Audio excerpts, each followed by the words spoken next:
Anniversaries were supposed to feel like celebrations, but lately, each one for me and Caroline had felt more like an obligation. We had been married for 10 years, a whole decade of shared photographs, predictable holidays, and carefully balanced compromises. On paper, we were solid, stable jobs, a comfortable home on a quiet street, no real crises to speak of. Yet beneath the veneer of normalcy, something had begun to hollow out between us. We still exchanged smiles and goodnight kisses, but they felt rehearsed, like the lines of a play we'd performed too many times. That spring, Caroline insisted we should do something different for our anniversary. Her idea was to buy each other gifts not out of convenience, but with meaning, something that would last. She suggested jewelry, and though I wasn't particularly interested in gemstones or shiny things, I agreed. She always had an eye for presentation, and if it made her happy, I was willing. The jewelry store sat on the corner of a busy downtown street, gleaming behind its glass walls like a shrine to luxury. I remember the first time we stepped inside. A bell chimed, faint but deliberate, and the air seemed perfumed with something that was neither floral nor musky, but rich and lingering. Rows of velvet trays glowed under bright white lights, and everywhere, the sound of polite voices whispering about carats and clarity. That was when he appeared, Adrian, the consultant. Tall, perfectly groomed, the kind of man who made tailored suits look casual. His smile was deliberate, practiced in the way only someone who dealt in desire for a living could manage. He extended his hand toward Caroline, not me, and said her name as if he had already known it. Caroline, he repeated after she introduced herself, rolling the syllables with a quiet reverence that made me feel oddly sidelined in my own marriage. I didn't think much of it then. I told myself it was salesmanship that polished charisma jewelers had to cultivate. But as the weeks went on, Caroline found excuses to revisit the store. At first, she said she wanted to compare options. Then she mentioned cleaning services, resizing, browsing for future occasions. I didn't question it, not really. I trusted her. Or at least, I wanted to trust the woman who had once been the center of my every thought.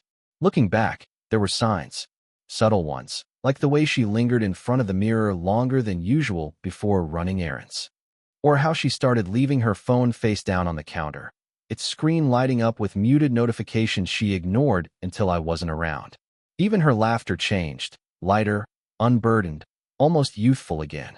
Not the kind of laughter that came from watching an old sitcom with me after dinner, but the kind that carried the thrill of being seen, pursued. One afternoon, I came home earlier than expected. The house was silent except for the faint hum of her laptop on the dining table. A half-empty glass of wine sat beside it, lipstick smudged along the rim. She wasn't there. Her car keys were missing. I noticed a small black velvet pouch on the table, its drawstrings slightly open. Inside, a glint of gold caught the light. A bracelet, delicate, expensive-looking, nothing like the practical gifts we usually exchanged.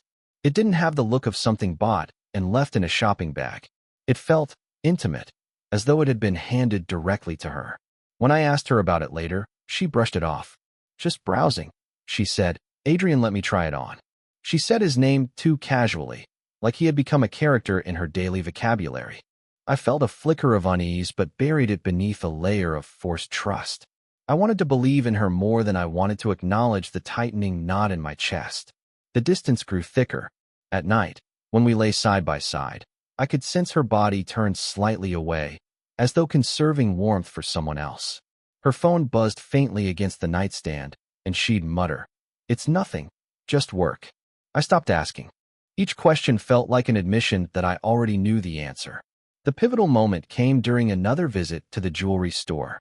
She had insisted I come with her, perhaps to legitimize what had already been happening behind the scenes. Adrian greeted her like an old friend, his smile lingering longer than polite company would warrant.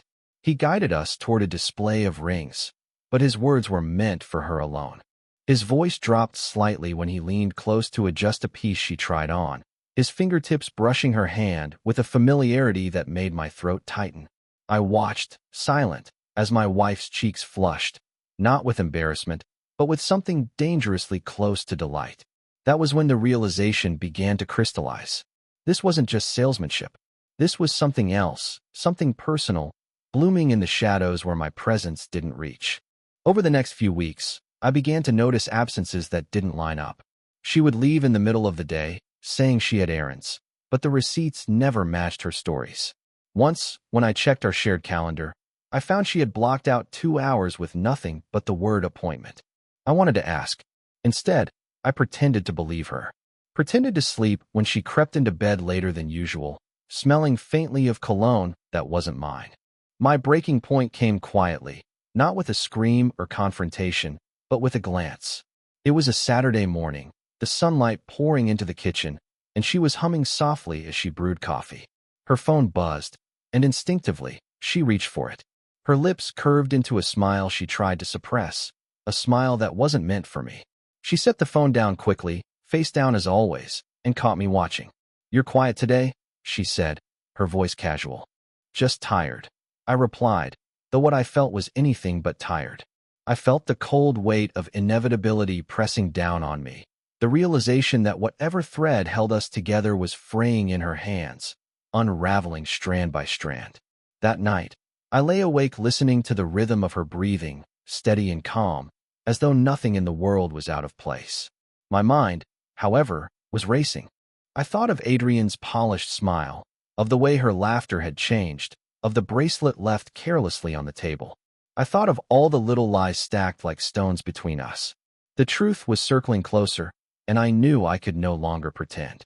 And yet, as I stared at the ceiling, I also knew something else.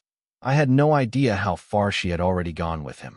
Suspicion has a way of reshaping the world around you.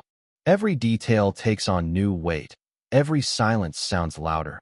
Every movement seems loaded with intention. In the weeks that followed my first real acknowledgement of Caroline's distance, I began to live in that altered world. I didn't tell her I suspected anything. On the surface, I played the part of the oblivious husband, sharing meals, making small talk, even laughing at her stories when she chose to tell them. But beneath the performance, I was watching, listening, waiting. Her patterns shifted subtly, but unmistakably. She began dressing differently, even for errands that supposedly involved nothing more than picking up groceries. Dresses that hugged her figure, heels that clicked against the tile in a way I hadn't heard in years. I would ask where she was going, and she'd say, "Just the store," as if it required no explanation. Her hair, once tied back in a loose bun at home, was now often styled, sleek and deliberate. Even her perfume had changed, something sharper, more intoxicating than the softer scents she used to prefer. I told myself maybe she was reclaiming a sense of herself. People do that. Styles evolve, tastes shift. But then I'd remember the way Adrian had looked at her in the jewelry store, the brush of his fingers against hers, and the pit in my stomach grew heavier. One afternoon, while she was out on another appointment, I found myself standing in front of her dresser. It wasn't something I had planned. My hands just moved of their own accord. Her jewelry box sat at the corner, a polished mahogany case with brass hinges. I lifted the lid, and there it was, the gold bracelet I'd seen before, gleaming softly in the muted light of the bedroom. It hadn't been hidden, exactly, but it also hadn't been offered to me as a gift or mentioned again. I picked it up and turned it over. On the inside, faint but legible, was an engraving, "To see, shine always." My pulse quickened. I had never given her anything engraved. The message wasn't signed, but it didn't have to be. The intimacy of the words was enough. I set the bracelet back carefully, as though it might burn me, and closed the box. For the rest of the day, I carried the knowledge in silence, my heart drumming a rhythm of anger and dread. It was then that I began to notice her phone habits more intently. She guarded it like a secret. When a message came, she'd tilt the screen away, fingers moving swiftly, her smile tightening into a suppressed curve. At night, she placed it under her pillow instead of leaving it on the nightstand. She never used to do that. I didn't want to become the kind of man who checked his wife's phone, but temptation gnawed at me. Each time she showered, each time she left the room, I fought the urge to reach for it. And then one night, when she fell asleep with it unlocked beside her, the choice seemed to make itself. The screen glowed softly in the dark. At first, nothing incriminating, just mundane messages from friends and family. But buried deeper, beneath initials I didn't recognize, were threads of conversation that froze me where I sat. Words blurred in my vision. "Miss you already? Can't stop thinking about our last time." The way you looked when you tried on that necklace. Unforgettable. Necklace. My mind immediately went to the jewelry store, to Adrian. The initials matched. A.L. Adrian Lowe. I placed the phone back as quietly as I could, but the damage had been done. My chest ached as if something vital had cracked. I turned on my side and looked at her sleeping beside me, her face soft, unguarded, a faint smile resting on her lips. That smile wasn't for me anymore. The next morning, I couldn't look at her the same way. Every word she spoke seemed rehearsed, a cover for the double life she was living. Yet, I remained silent. I didn't confront her, not yet. A strange, cold patience took hold of me. I needed to know more. I started following her. Not in the obvious, reckless way of movies, but quietly, with care. If she left for her appointments, I waited 10 minutes, then drove a different route to where I suspected she might be. Twice, I lost her in traffic. But the third time, I saw her car parked near the downtown street where the jewelry store stood.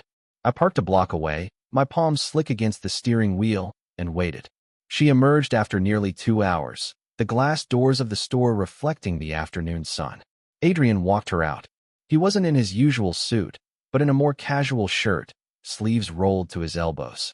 The intimacy of their posture was undeniable. They leaned slightly toward one another, laughing softly, as though sharing a secret joke. When they reached her car, he placed his hand on the door, keeping it closed just long enough for their eyes to linger together. She touched his arm lightly before slipping inside. My heart sank. It was one thing to suspect, another to see it unfold with my own eyes. I didn't approach. I didn't shout or demand answers. I simply drove away. The image of their closeness burned into my mind like a brand. That evening, she returned home, humming softly as she set her bag on the counter. She kissed my cheek in passing, her lips cool, detached. "Long day," she said lightly, pouring herself a glass of wine. I nodded, silent, watching her from across the room. The sound of her laughter with him still echoed in my ears. Over the next week, the distance between us grew unbearable. I stopped trying to bridge it. I withdrew into myself, going through the motions of work and household chores, but always with that gnawing image in my mind. Her smile, his hand on her door, the way she leaned toward him like gravity itself pulled her closer. I began to notice new jewelry on her. Earrings I hadn't seen before, a ring she claimed was just a fun purchase. She downplayed them, but I knew. Each piece was a token of their connection, glittering proof of what she refused to confess. The final confirmation came unexpectedly. One rainy evening, she said she was heading out to meet a friend. Something in her tone struck me as rehearsed, so I followed at a distance. Her car led me not to a cafe or restaurant, but once again to the jewelry store. I parked far enough away not to be seen and watched as she disappeared inside. Minutes stretched into an hour. Finally, the lights dimmed, and I saw them, Caroline and Adrian, emerging together. But this time, they didn't part ways at the car. Instead, she slipped her arm into his, their bodies brushing as they walked down the darkened street. My breath caught.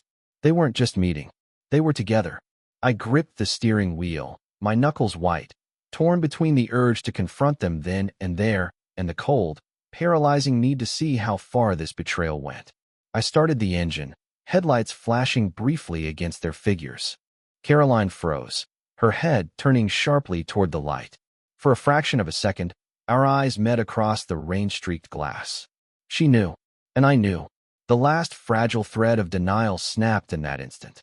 That look, her eyes locking with mine in the rain-soaked street, haunted me long after the engine had quieted. For days, I replayed it in my mind. The widening of her pupils, the flash of panic, the sharp tilt of her chin as if she might recover her composure at any second. She had seen me. She had known. And yet, when she walked into the house later that night, dripping from the storm, she said nothing. Neither did I. Silence became our language. At dinner, we spoke in practicalities, bills, errands, the weather. Her laughter was gone, replaced by an unnatural composure, as if she were performing the role of wife with deliberate care. It was worse than any shouting match could have been. I felt like a ghost at my own table. The emptiness spread into the rest of my life. Work passed in a blur of meaningless tasks. Friends asked if I was all right, and I brushed them off. At night, I lay awake listening to her steady breathing, wondering if she was dreaming of him. My imagination tormented me with images of their closeness. His hand at the small of her back, the way she leaned into him, the unspoken hunger they must have shared when they thought no one was watching. But silence couldn't hold forever. The confrontation came in the most ordinary way. A Saturday morning, coffee brewing, the scent of toasted bread hanging in the kitchen. Caroline sat across from me, hair loosely tied, a thin sweater clinging to her frame. For a moment, it almost looked like any other morning from years past. Simple, domestic, safe. But then she looked at me with those careful eyes, and I felt the weight of everything unsaid between us. "You've been different lately," she murmured, stirring her coffee though she'd already added nothing to it. I set down my mug. "So have you." Her spoon clinked against porcelain, too loud in the quiet kitchen. She didn't answer immediately, and when she did, her voice was steady, deliberate. "What do you think you saw?" There it was, the admission without words, the acknowledgement wrapped in defiance. My pulse quickened. "I saw enough," I replied. "I saw you with him." The silence stretched taut, a wire pulled to its breaking point. She pressed her lips together, her hands tightening around the mug. Then, with a faint exhale, she said, "Adrian makes me feel alive." The words landed like a blade. Not an apology, not even a denial, just a bare confession, sharp and merciless. I stared at her, trying to reconcile the woman I had shared a decade with and the stranger who now spoke to me as if she were explaining an inconvenience. My chest burned with anger, but beneath it was something heavier, grief. "Alive," I whispered. "Wasn't this life enough?" She looked at me then, really looked, and her eyes were damp with something I couldn't name. Regret? Guilt? Or simply pity? "You've always given me stability," she said softly. "Security. But he reminds me of who I was before all of this. Before the routines, the predictability." Her words stung because I understood them too well. I had felt the rut, the quiet erosion of passion. But instead of seeking escape, I had clung to her, believing that the comfort we built was proof of something enduring. She had seen it as a cage. "I never wanted to hurt you," she added, but her voice betrayed her. The truth was that she had chosen herself over me, long before the bracelet, long before that night in the rain. The rest of the day passed in fragments. I remember walking out into the garden, staring at the fragile blossoms pushing through damp soil, trying to ground myself in their simplicity. I remember her moving quietly around the house, her footsteps cautious, as though she feared breaking something that had already shattered. That evening, I sat in the living room, the dim light of the lamp casting shadows on the walls. She came to stand at the doorway, arms folded tightly across her chest. "What happens now?" she asked. The question pierced me, as if it were mine alone to answer. As if she hadn't already made a choice the moment she let him slip the bracelet onto her wrist. "I don't know," I said. "Do you?" Her silence was answer enough. The following week blurred into a haze. She still went on her appointments. I no longer asked where. At work, I found myself staring at spreadsheets without comprehension, my thoughts circling endlessly around her betrayal. At night, I drifted into restless sleep, only to wake to an empty side of the bed more often than not. It wasn't until the second Friday after our confrontation that everything cracked wide open. I had gone downtown for a late meeting, and as I walked back to the parking garage, I passed by the jewelry store. The lights inside glowed warm against the dark street, and through the glass, I saw them. Caroline stood at the counter, her head tilted back in laughter, and Adrian leaned close, his hand resting lightly at the small of her back. They looked like a couple rehearsing for a photograph, too perfect, too intimate. My chest tightened as I watched her lips move, forming words I would never hear. Before I could think better of it, I stepped inside. The bell chimed overhead, drawing their attention. Caroline froze mid-laugh, her face draining of color. Adrian straightened, his professional smile faltering for just a second before returning.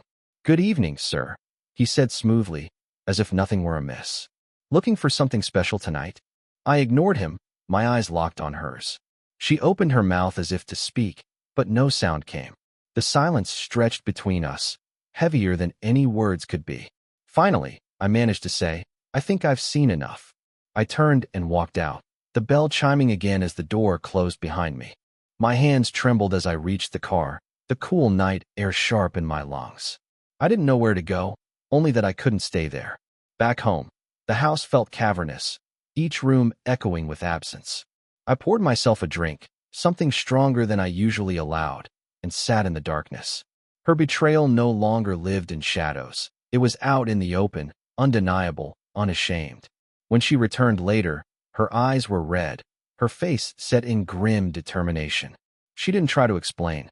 She simply stood in the doorway, staring at me with a mixture of sorrow and defiance. "I can't stop seeing him," she said finally, her voice steady. "Even if it destroys us." The glass slipped in my hand, shattering against the floor, amber liquid spreading across the tiles. Her words reverberated in the silence, final and unrelenting. I stared at her, heart pounding, the fragments of glass glittering at our feet. And in that moment, I realized we were standing at the edge of something irreversible. When Caroline said those words, "I can't stop seeing him, even if it destroys us," it felt like the floor beneath me gave way. There was no anger in her tone, no trembling guilt, only a kind of certainty that was more frightening than fury. In that certainty, I heard the verdict. Our marriage had already ended, whether either of us admitted it aloud or not.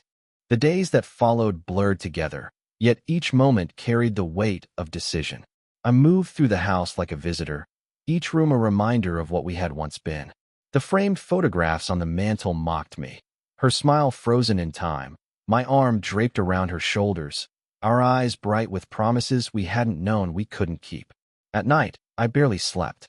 Sometimes I would hear her moving quietly down the hallway, her footsteps soft, as if she thought silence could erase betrayal.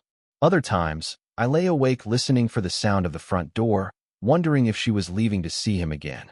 The not knowing became its own torment. I began to consider the logistics of an ending. Divorce. Splitting the house. Who would take what? But beneath those practical thoughts ran something deeper, a grief that no legal document could capture. We had built a life together, brick by brick, and now I was watching her dismantle it with deliberate hands. The confrontation that sealed our fate came on a Sunday evening. The sky was bruised with the last light of day, the air heavy with the scent of rain that had passed earlier. Caroline sat at the dining table, her hair pulled back, a glass of untouched wine before her. She looked tired, but not from lack of sleep. It was the exhaustion of someone who had chosen a path and was bracing for its consequences. "I need to be honest with you," she said, her voice even. "I love him." The words struck with brutal clarity. She hadn't said, "I think I love him," or "I might." She claimed it fully, leaving no room for doubt. I wanted to argue, to demand how she could throw away 10 years for a man who sold jewelry and charm. But as I looked at her, I realized the argument had already been lost. Love, once shifted, cannot be forced back into its old shape. "What about us?" I asked, though the question sounded hollow even as I spoke it. She looked at me then, and for a fleeting second, her eyes softened. "You gave me safety. You gave me loyalty. But somewhere along the way, I lost myself. With him, I feel seen again." The cruelty of it was that I understood. I had seen the distance growing, but convinced myself comfort would be enough to keep us tethered. She, instead, had chosen fire over steadiness. And now the ashes were all that remained. "I don't hate you," I said quietly, though my chest ached with something close to it. "But I can't live like this. Not waiting for you to come back from him, not pretending this house is still a home." She nodded, as if she had expected the words, maybe even hoped for them. The weeks that followed were filled with logistics. Meetings with attorneys, dividing accounts, debating furniture. Each conversation was clipped, businesslike, stripped of tenderness. We moved like strangers inhabiting the same space, careful not to brush against each other. One evening, I came home to find her suitcase by the door. She was standing in the living room, wearing a coat I had never seen before, new, elegant, a gift perhaps. Her eyes met mine, and for the first time in weeks, there was a flicker of something human there. "This isn't how I imagined our story ending," she whispered. "Neither did I," I replied. She hesitated as if searching for words that might soften the blade. But in the end, she simply lifted the suitcase and walked out. The door clicked shut behind her, leaving the house hollow in a way I had never known. The silence afterward was unbearable, yet it was also clarifying. For the first time in months, there was no pretense, no waiting for her to return from secret meetings. The truth had carved me open, But in that emptiness, there was also room to breathe. I spent the following weeks rebuilding small routines. Mornings became quiet rituals of coffee and long walks before work. I began reading again, books I had abandoned on dusty shelves. I even reached out to old friends, men I had neglected in the slow unraveling of my marriage. Each conversation reminded me that life existed beyond betrayal. Grief lingered, of course. Some nights, I still dreamt of her laughter, only to wake with the sting of absence. But slowly, I began to see the outlines of a future not defined by her choices. Months later, I happened to walk past the jewelry store. The lights glowed warmly against the evening street, the same as before. Through the glass, I caught a glimpse of Adrian, his polished smile directed at another customer. He looked unchanged, as though nothing had happened. Caroline wasn't there. For a long moment, I stood watching, expecting some pang of jealousy or rage. But what I felt instead was distance, as if the world I once inhabited with her had closed like a book, its story finished. Whatever they had, it was no longer mine to grieve. I turned and kept walking. Life did not feel whole yet, but it felt possible. There was a strange freedom in knowing the worst had already happened, and I had survived it. Betrayal had hollowed me out, but in that emptiness, I found space for something new. In time, I would rebuild.